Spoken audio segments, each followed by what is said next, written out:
Working in baseball is an achievable dream, but you have to really work for it. There are 5 things you can do today, though, to begin your baseball journey, to increase your odds of getting into a major league office. Build your skills, build your knowledge, build your portfolio, build your network, and play some ball. We're going to dig into those items today in this video, but first let me wax poetic a little bit about baseball itself. There's really no major American sport quite like baseball. What makes it so unique? Well, a lot of fans will point to the different, slower pace of the sport. And this is true. It doesn't have the constant frenetic flow of basketball, soccer, or hockey, and it lacks that ever-present violence of football. Some fans complain about baseball's pace, but others say, myself included, the pace is a credit to the sport. I personally love the steady, predictable rhythm of pitching and the smooth repetition of good defensive play. It's patience punctuated by drama. It's a place to chat with your parents and cheer with thousands. I think that's wonderful. If you love this sport like I do, then you're probably looking for a way to get involved more deeply, to be paid to root for a team, essentially. And I'm here to tell you that is very possible. Hi, I'm Bradley Woodrum, baseball analyst, economist, and writer, and for 7 years, I worked for the Miami Marlins analytics department, getting paid to do work that never once really felt like a job. In this video, I'll talk about my journey, but I really want to talk about yours. If you're interested in working in baseball, that dream can become a reality, and that path to do so is going to be uniquely yours. But I think there are some items that can be relevant to all of us. So let's discuss baseball, analytics, and how to carve out a career in sports. Today, in a little series I like to call Brad Baseball.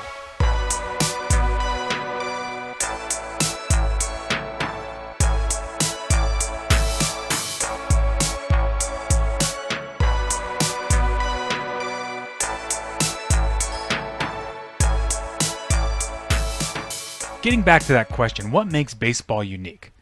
Well, lots of things, but for me, from my skill set, the most important thing is that baseball is a sport that has so many isolated events. It's that strange class of sports where the defense, the pitcher, holds the ball, and no one can touch or interfere with that player as they prepare to throw the ball. They can manipulate the ball in their hand, lining up seams to create nasty movement, adding or removing velocity to deceive the batter. But once they release the ball, it's only physics that can interact with the ball now. Its flight is now completely out of the control of the defense, and for a few fractions of a second, there is only fact. Once the batter strikes the ball, it becomes fielders versus physics, running to the ball and attempting to stop or prevent a very predictable pattern, the batter running around the bases. In basketball or in football, you can intercept a pass. In hockey, you can slam a guy into a wall who's about to take a shot. In soccer, only penalty kicks really compare to the isolated solo events that take place in baseball. Why does all this matter? Well, it means baseball is predisposed towards creating really meaningful and informative statistics. In baseball, we can leverage analytics and data science in a way that few other sports really can. This was obvious from the get-go. The fact that we have detailed statistics from 15 years before the invention of cars in 1886 should be a clear indication of how data and baseball have long been linked. Because of this, baseball analytics departments play a large, meaningful role in modern baseball organizations. They exert more pressure and provide more value than similar departments in other sports. Let's look briefly at how MLB teams are organized. There are 2 main silos in every MLB organization.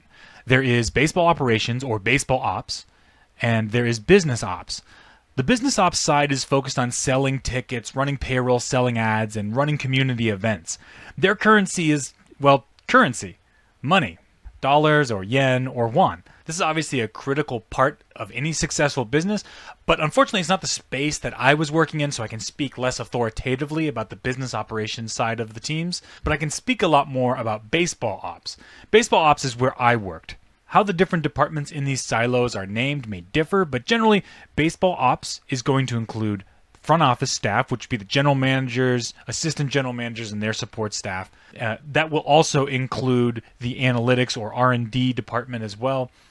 There's the pro scouting department, which is principally scouting that's focused on the minor leagues and or foreign pro teams or indie ball teams. The amateur scouting department, which is scouting Rule 4 eligible players, so typically U.S. and Canadian high schoolers and college students.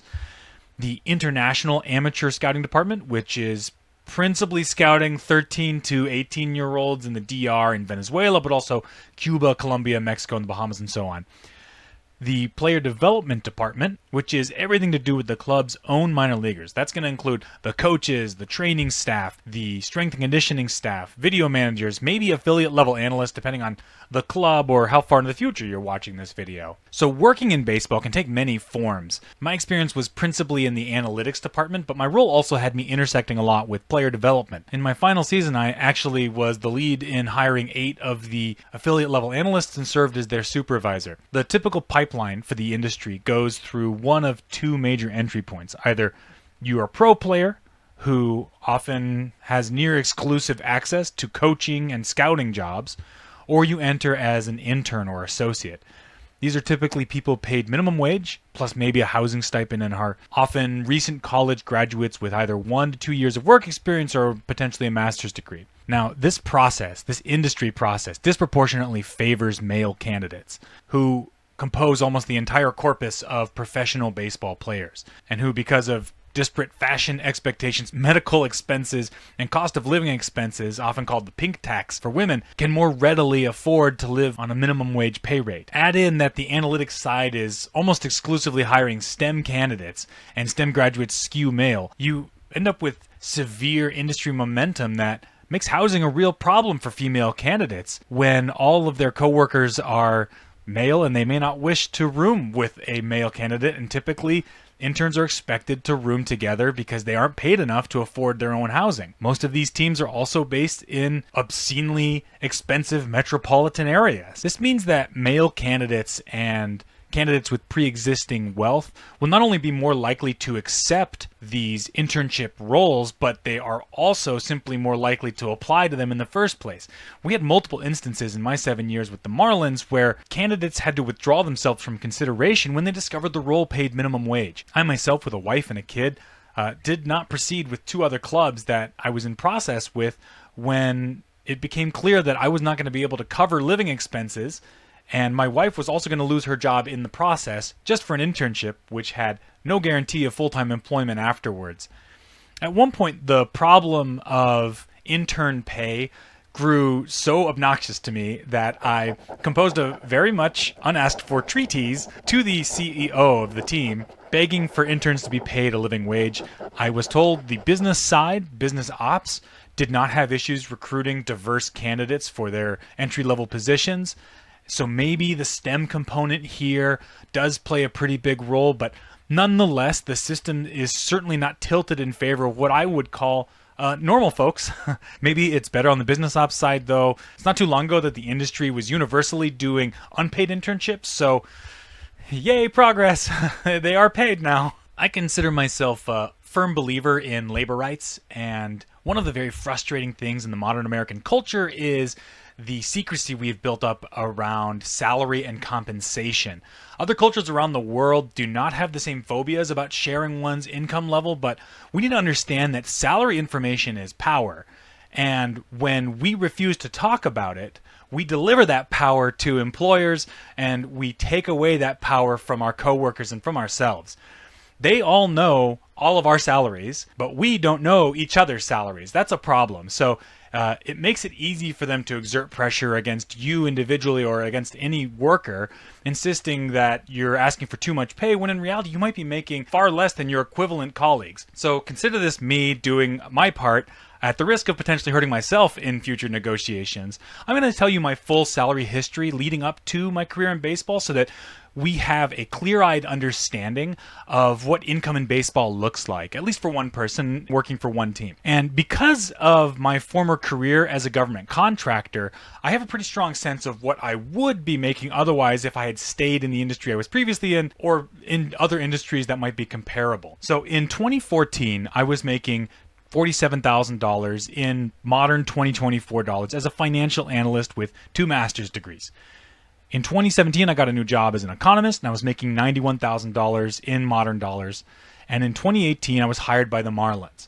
At this point, I took a massive pay cut a 50% pay cut down to $45,000 in modern dollars. My job title was analyst, and I made it very clear going into that role that this is not sustainable long term for me. I really have to be paid more in order for my wife and kid to continue to have food on the table and for me to be able to meet my student loan obligations. So after my first year with the club, I was promoted to senior analyst. I was given a significant pay raise up to $88,000 in current dollars. And then in my final season with the team, I was earning $92,000 through the 2024 year. I was given a promotion in name only at one point. I was asking for more money and they said no. And so I said, well, at least give me a different title to recognize the fact that I'm not doing senior analyst work. And so they gave me the title Coordinator of Baseball Information Services, which more accurately reflected how I was doing a lot more cross-departmental work and people management, project management, and stuff like that. Meanwhile, as an economist in 2017, in my discussions with industry veterans, we agreed I was at around the equivalent of a GS11 or GS12 in the government pay scale, which is a government pay scale that averaged around $67,000 to $84,000 in 2024 dollars. So let's say I stayed in that role, and in the following 7 years, I averaged a GS promotion every 2 years, which is about typical according to my research and makes sense given most of the jobs I'm presently now qualified for are in the GS14 to GS15 range.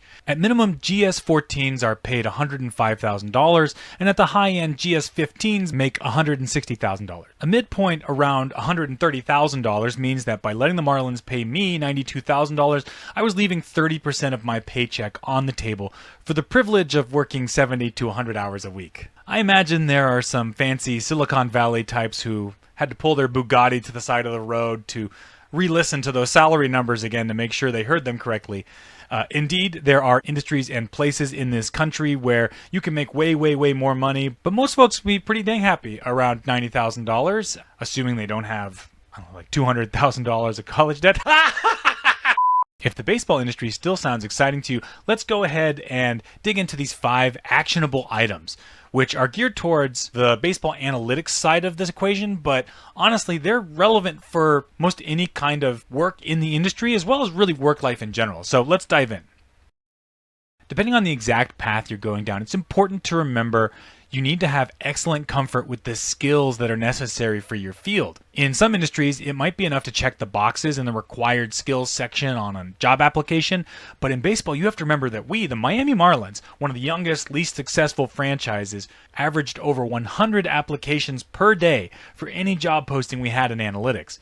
By day 3, we knew we had enough qualified applicants in any one job for a successful candidate to make it through. You can imagine the Dodgers and Yankees are parsing through hundreds more per day. Additionally, the quality of those candidates tended to be very, very high. If you want your resume to stand out, you've got to recognize your competition includes college professors, practicing lawyers, CPAs, and published baseball authors. And those aren't made-up examples. That's literally a list of my former colleagues, plus myself and a college professor who didn't make the cut.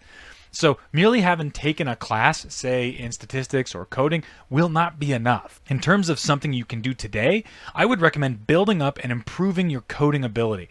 There are 3 coding languages that underpin the majority of baseball work: SQL, R, and Python. Learning these languages and their associated programs only cost as much as it takes to get access to a computer and the internet. That means most folks watching this will have already paid the startup costs. Unfortunately, the hardest one to practice at home, SQL, is also the easiest one to learn and the most universally useful programming language for the industry. Even members of our executive group and our scouting departments learned at least some basic SQL because it really helps us answer very specific questions. How many players have reached the majors with a 30% strikeout rate in AA? Are changeups producing more ground balls over the last 3 seasons, and so on. Since it is such a fundamental language, let's dig into it a little bit. SQL stands for Structured Query Language. It's the code that's used to access and extract data from a database. It helps me to think about things in terms of Excel spreadsheets, since, like most folks, that's really where I first cut my teeth learning data and research. But an Excel spreadsheet maxes out at 1 million rows. What if we had a question that required multiple seasons of play-by-play data? One season alone of the RetroSheet database is about 170,000 rows. So we can only fit 5-ish MLB seasons into a single Excel file, to say nothing of adding minor league pitch by pitch or play by play data. And Lordy, have you ever tried to work with an Excel document that is that big? It might be the last thing your computer ever does. So SQL allows us to interface with millions and millions of rows of data efficiently without killing our processors and extract only the data that we really need to work with. Here's a look at my RetroSheet database. Ideally, you want to set up your database on a second computer, maybe one that doesn't get used for video editing, maybe one with like a Linux operating system. Oh yeah, like this one right here. But for whatever inexplicable reasons, I did not do that. Instead, I built my database on this PC. It has RetroSheet's free play-by-play data that stretches back to 1912. I've also added 2024 StatCast data in here, but since the data is pitch-by-pitch instead of play-by-play, and since I originally built this bad boy circa 2011, I have to be judicious about what all I put on here. Honestly, setting up the database was the hardest part. It took several days and some trial and error, but still, that was a small effort for what is an invaluable learning tool. I'll leave some links in the description below for some of the best resources in terms of building your own SQL database. But once it's set up, it's really quite easy to use. I'll build a quick query here to try to demystify the world of coding in SQL. If you're a veteran programmer, feel free to skip forward a bit. I promise to be less funny while you're gone. So the first thing any good coding effort needs is a question. All good analytics work begins with good questions, which is why having diversity is so important, because if you have everybody coming from the same background, the same demographics, the same life experiences, you're going to just keep asking the same questions over and over and over again. You're not going to think about problems in a new way. You're not going to find the better answers. So we need a question. Let's say we're still buzzing about the San Diego Padres triple play to end the game and lock in their postseason spot. And we want to answer the question, how many games have ended on triple plays? The one we care about here is retro play-by-play. So I'm just going to start a new query. And I'm just going to say select top 1000 star. In SQL, star is just like a variable. An asterisk means like everything from master.dbo.retro play-by-play. And I'm going to start by doing this so that I get a good look at what my table actually looks like. And in here we can see what my RetroSheet data looks like. It's got game IDs, which include the team name, the date, and the game of the day. And then one of the columns that really matters to me here is a little further over here, triple play FL, TPFL. That tells me if it's true, like this one is, that means that's a double play for this column because it's DP. This one's TP. That means whenever this is true, it's a triple play. So I want to find, select, go from, and another thing I can do here is just grab over here and drop over there. Master.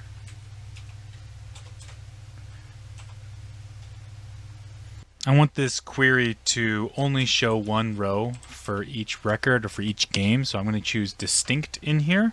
I'm going to throw game ID in, and then I'm going to make a little formula here to extract the date from the game ID. You can see here 1959-09-20. That's actually the date in the middle of that game ID. So I'm going to run a little formula here that will pull that out and make it a little bit more readable for me. So I'm going to say cast substring. So let's extract just the parts of game ID that we want. And we're going to start with the fourth item in that string, which will be the first year of the date. And then we're going to go 8 characters deep. We're going to convert that. We're going to cast it as a date. We'll call this variable game date. I'm going to use some camel casing there just to make it cool and code-like. So now if I did this, this would pull up basically every date and game ID from my database. I don't want that. I only want the ones where I know it was in the 9th inning, so the inning count column equals 9, and I want it where the triple play variable is equal to true. And then also, in addition to that, I'm going to want to isolate situations where I know the home team is losing to the away team. So that's the home score is less than the away score. And I've got a column here called bat home ID that tells me who was batting. Was it the home team or the away team? And I'm going to say bat home ID is equal to 1 because I want when it's the bottom of the 9th and the home team is losing and a triple play is turned, that means the game is over. So I want that to be true or the inverse of that to be true. So we're just going to copy all of this. I'm going to paste it there.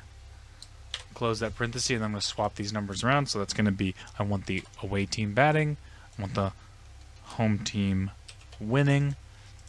And so, in addition, I want this to be ordered by the new game date variable that I made here. I want to see the newest ones first, and my database is actually sort of out of order, so I kind of have to throw that on there. So I'm going to highlight all of this, and I'll hit execute. It's going to take about 3 minutes to run, but we'll cut to that. So the query's finished running, and it took about 3 minutes. We can see the top result here is NYA from 2021. That's a New York AL team. That's the New York Yankees. And 2021, let's do some quality assurance so we can pull up that game log, that box score, baseball reference here. And we can see this game, 6/20, 2021. Did this game actually end with a triple play? And sure enough, Chapman walk, triple play. So that's a Aroldis Chapman save, but it is indeed a triple play to end the game. And so this query now has found the 16 instances since 1912, since my data is in here, that this has happened, not including the 17th, which was the Padres clinching their division. These are some of the examples of queries I built for the Edwin Jackson no-hitter video I just released. I could possibly have found this information from other sources like Baseball Reference, but not only is practicing my SQL database management good for me, it's actually quicker once you've put in the front-end work there. All of this is leading to kind of a big point here. Multiple times per week while I was working with the Marlins, I found myself really grateful for all of my experience in image editing and GIMP, a free Photoshop alternative, as well as in Photoshop itself, as well as my experience doing video editing, which I think is actually kind of like a meta observation, but it ended up being quite useful in ways I wouldn't have anticipated. And so building those skills, whatever they were, can be really valuable. So pursue the things you like, find the things that interest you. If coding is fingernails on the chalkboard, don't put too much effort into it. You don't want to end up doing that as your job. But it could be really valuable for you to maximize the skills that you find tolerable, that you find interesting, because then you can be useful in that capacity in a way you may not expect. Another thing you can do today, and it has some of the lowest startup costs out there, is to read. There has been so much written about baseball, much of it great, much of it terrible, but people wanting to work in baseball need to be voracious consumers of baseball research and baseball literature. If you want to work in analytics specifically, it's going to be very difficult to understand the language of your interviewer if you do not daily read websites like Fangraphs.com, BaseballProspectus.com, or the BP Annual, MLB Trade Rumors, The Athletic, The Ringer, and Tom Tango's blog.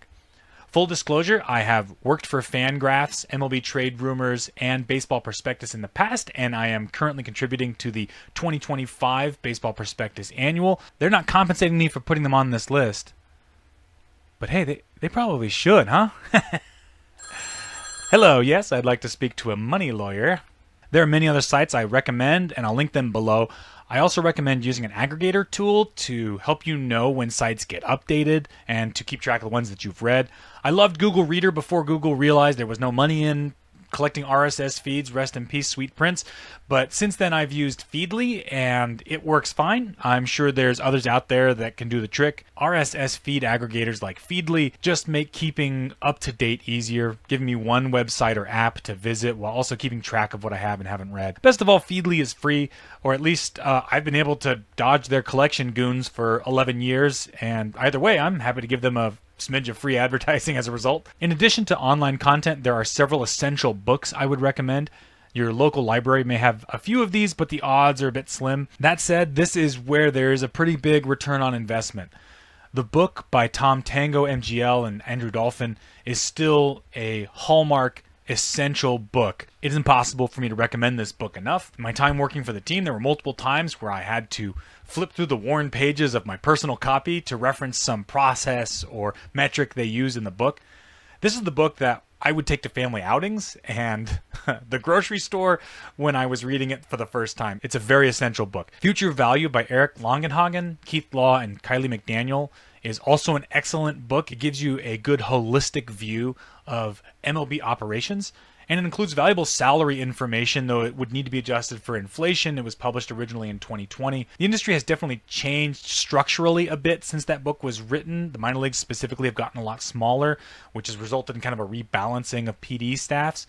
But otherwise, the perspective, the information is really critical for a full-scale rundown of the modern industry. I also think it's worth anybody's time to read at least 2 of The Arm by Jeff Passan, The Hidden Game of Baseball by John Thorne, which is an oldie but a goodie, The Only Rules It Has to Work by Ben Lindbergh and Sam Miller, Moneyball by Michael Lewis. The movie's also fantastic, although both the book and the movie are missing some context, like the pitching side of things that were pretty essential to what made those A's pretty good. And The MVP Machine by Ben Lindbergh and Travis Sawchik. Building your portfolio of public work is the most important thing you can do today. If you take one thing away from this video, it's this. Start a blog, make a GitHub, post some research on LinkedIn, do something public to show you can do what your resume says you can do. I've read over 1,000 resumes in my time with the Marlins, and miraculously, everyone's resume said they were proficient in whatever skills we said were mandatory for that role. If we said SQL ability was required, then everyone was proficient in SQL, even if their work history or coursework didn't suggest they'd ever interacted with SQL. And so multiple times we got burned sending a questionnaire to a candidate who said they were proficient in coding only for them to return a terrible or partially completed questionnaire or withdraw entirely. That only needs to happen a few times before the hiring team starts to get really numb to the term proficient. Instead of just saying you're proficient in R, start your own blog where you show graphics you made in R. Code and make some analysis using Python. Make some eloquent, smart research using Excel or pen and paper or whatever. Doing that goes way, way further than just saying it on the resume. It doesn't matter if you only get 2 readers on that blog, you and your mom,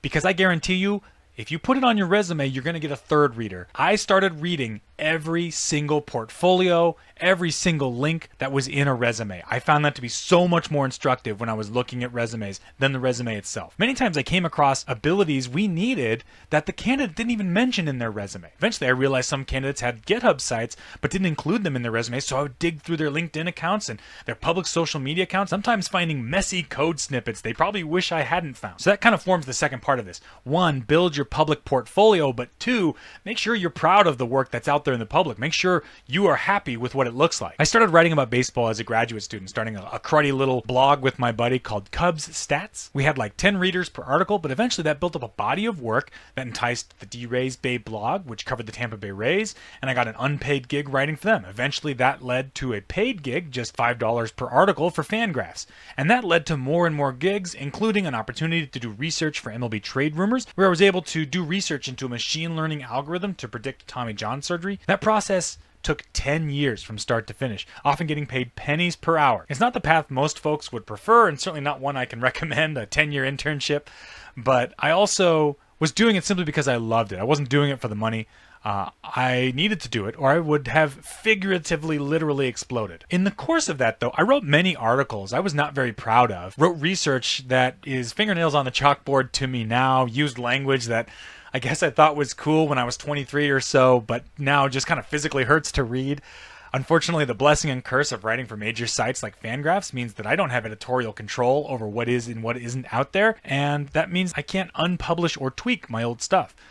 So make sure you're putting full effort into anything you publish. Make sure you're proud of that final product, because as much as a public portfolio can help you, it can hurt you in equal measures. I'm an introvert. I get exhausted in crowds. I have developed a Pavlovian urgency to stay at home as much as possible. So networking is hard for me, but it's not impossible. And frankly, it doesn't have to be face to face. I've built excellent friendships within the baseball industry with folks I've yet to meet in person. When I started out as a Cubs blogger, I made sure to visit, comment, and support my fellow Cubs bloggers as much as I could. I wasn't in blogging for the traffic. I didn't imagine myself making enough money to really depend on crushing my competition or anything like that. I was doing this because I loved it, and I wanted to learn more and engage more with the science behind baseball research. I didn't know it then, but I was actually interacting with quite a few future front office employees. In fact, at D-Ray's Bay, I worked alongside 13-year-old Robbie Knopf, who would go on to be my colleague at the Miami Marlins for 7 years. 10 minutes engaging with him makes anyone a better student of baseball. I really benefited from my relationship with him from the very beginning. Those kinds of connections are possible, and they're out there, and they have almost zero startup costs. I recommend digging into the blogging or Discord communities that are built around your preferred teams. But if you're not sure where to start, keep an eye on these communities too. The comments section in Fangraphs usually has pretty lively debate and discourse. The r/baseball subreddit, the r/sabermetrics subreddit has a little bit less activity there, but still some good, thoughtful discussion. The Effectively Wild Patreon Discord, Twitter, X, Threads, Blue Sky communities around your preferred team. It's not a bad idea to follow authors, baseball analysts that you like, and just kind of pick up on their conversation from there too. Feel free to follow me on those platforms. I won't follow you back. I don't like strangers. The Baseball Industry Network on LinkedIn also has some interesting stuff on there, though it is wild. And I usually stay low, but for the people who do share their interesting posts publicly, I do reach out to them individually often because I want to strike up that conversation and continue to grow my network. It isn't by any means disqualifying to have a preferred team, by the way. Most of us start out as fans, and especially if you still have family living in an MLB market, you never really fully sever yourself from caring about that team, and that's all right. In fact, I think it can be an asset to an organization because it means you probably have seen a lot of different baseball than me. I grew up a Cubs fan and fell in love with the then Devil Rays, but I also followed the White Sox and the Marlins, and I watched a lot of baseball. But I could tell you next to nothing about the Angels, Diamondbacks, or Giants, what they were doing at that same time. I didn't learn the lessons that, say, Torrey Hunter's career could have taught me otherwise. There's a lot of baseball out there, and it's impossible for any one person to follow it all. Lastly, about networking, I want to talk a little bit about the winter meetings. I really didn't know much about the winter meetings before working for a team and being required to actually attend them. So I'm going to discuss them as if you've also never really thought about the winter meetings as a networking opportunity, and B, you're also desperately introverted. I always understood the winter meetings to be this off-season gala, the heads of baseball teams and player agents through getting together and working out deals and running the Rule 5 draft. It's exactly that. But also, there are tons of networking events, a huge tech expo, and now anyone can attend the Rule 5 draft in person, which is really cool, unless the Washington Nationals steal Nasim Nunez from you. You don't need to attend the winter meetings. We often would reach out to our top candidates and see if they were attending the winter meetings, and if they did, we would schedule an interview with them then, but it was only as a matter of convenience. We recognized that the winter meetings, attending the winter meetings, is a significant investment in time and money for candidates, and thus giving any sort of preferential treatment to candidates with more resources was going to be a big problem. The hiring pipeline in baseball is already so tilted in favor of wealthy candidates, so whether or not we interviewed them at the winter meetings or met them through LinkedIn or found them wandering in the halls of an abandoned mall, it didn't matter.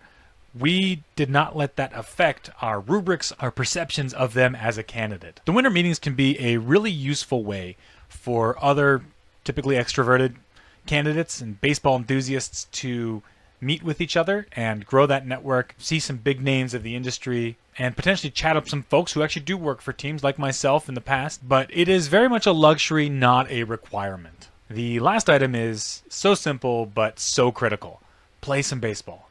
Get out there and sign up for a rec softball league. Go into the yard with your little sister and play wiffle ball. There really is no replacement for actually playing the game. If you're still in school, play it as long as the coaches will let you. If you're getting gray like me, find a co-ed softball league where you're not going to physically push yourself too hard, but you're still going to be fielding grounders and swinging sticks. And also, this may sound a little crazy, but play some baseball video games. Here's a few I would recommend, but each for very different reasons. MLB The Show is really great for learning the history of the game and simulating the fast twitch, instinctual reflexes involved with hitting. The game is sort of plagued with some terrible player ratings, and the pitchers are way too accurate. They got to make that harder in the future. Out of the Park Baseball OOTP is really a must for anyone who wants to learn the rules of modern baseball, MLB, NPB, KBO, or otherwise. It can be a real time drain, and things like negotiating with international amateur free agents is something more tedious in the game than it is in real life, but it's an excellent resource for learning the ins and outs of MLB rules while also having some weird variant of fun. There's a cycle to every MLB season, and OOTP captures the essence of that a little bit. The off-season free agency frenzy and Rule 5 prep melts into spring training, which then feeds into the first rounds of injuries, creating a second frenzy for depth, and then the MLB grind begins, which gives way to Rule 4 draft prep, and the trade deadline, then the postseason or call-up season, and then the Rule 5 draft prep and free agency begins again. That cycle, you get to kind of experience in OOTP in a way that doesn't get emulated in pretty much any of these other games. I would also recommend Baseball Mogul. It's similar to OOTP, but with fewer rules. It's kind of a easier entry point, maybe. I think it's a great first taste of roster management. Moreover, I think it actually does a great job of modeling player aging and random performance jumps better than any game out there. I know this video has been pretty long, but I wanted to include as many resources in here as I could in one go. I do think that it remains worth emphasizing. Point number 3, building your public portfolio is exceptionally important. The great Mark Twain is credited with having said, the best way to learn things is to do them, and I'm not going to double check. I'm going to guess that he did not actually say that. Let's just assume the internet made that up. But nonetheless, the idea I think is very accurate. We really learn by actually giving it a go. You can read as many books about drawing as you want, but if you're not actually going to attempt it, you're not going to succeed. In the same way, you don't want to try to do your first baseball research project after you've been hired as an intern. That's not going to be a very easy path to follow. I also want to emphasize again that everybody's journey is going to be different. I spent 10 years moonlighting as a baseball writer while working a day job, and I really enjoyed that process and that pathway, but for a lot of folks, I can see that being too long and not wanting to give this a go when you've got a family situation already underway or whatever. Anyway, I hope this was helpful. If you have any questions or thoughts or complaints, feel free to throw those into the comments or seek me out on social media, and I'll happily respond to as much as I can. Thank you everybody for tuning in, and please do remember to feed the like monster and the subscribe beast, and I'll catch you next time.